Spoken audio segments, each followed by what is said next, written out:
is it bad if a comedian goes under their time? It can be. Yes, it can be. So if you're in a comedy club setting, we have a schedule set. So if the show's at 8 o'clock, we know we want our MC to do 5 to 7 minutes. We want our feature to do 30. We want our headliner to do an hour. So we are going to tell our staff, hey, 10 minutes before, you need to drop your checks. It's all scheduled. If you cut your time short, the next person coming up might not be ready to get up. They might be in the bathroom before they got to go up. You bounce off stage, nobody's on stage. You know, you don't know if the MC is going to run up there. He might be taking a leak. She might be taking a leak. You don't know. Stick to your time. You know, stick to your time. It's important to do your time. Short or over is bad. Over is really, really bad, especially if you're an MC or a feature act. You're disrespecting the person behind you that has earned that spot. They've worked hard to get that spot. Don't cheat them of their time. You go over, now they got to cut to get the headliner up there right. So don't do that. Stick to your time. If you go short, it can be just as bad. If you don't have the time, be honest.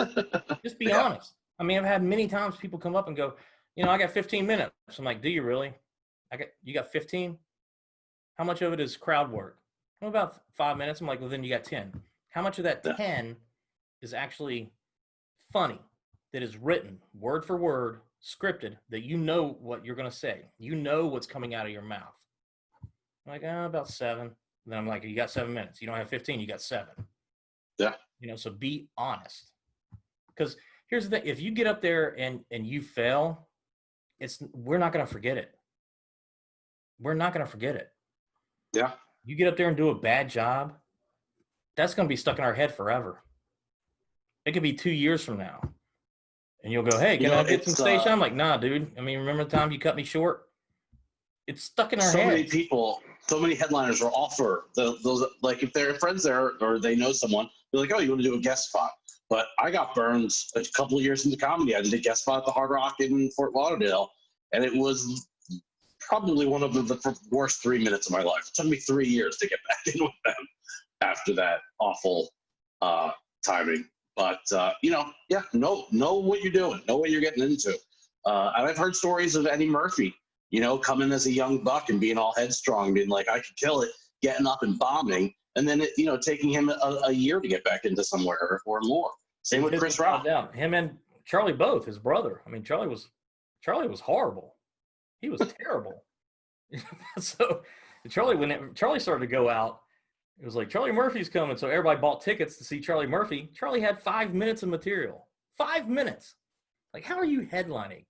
So after like a couple shows, he's like, all right, I can't do this. I can't. Get up there and telling these Chappelle stories all the time ain't working. I got no material. So then that's when he changed it to Charlie Murphy and Friends, and he started bringing Christian Finnegan and Donnell Rollins with him. So he would get the big check. Idea. He would get the big check as being the MC of the show. And Christian would get a little bit, and Donnell would get a little bit. But he surrounded himself with people that would, as they toured, they kept helping him write for him. And so he would develop more material. And then at the end, Charlie had 45 minutes of material. He could go up there and do it. You know? But in the beginning, that's a great way to be.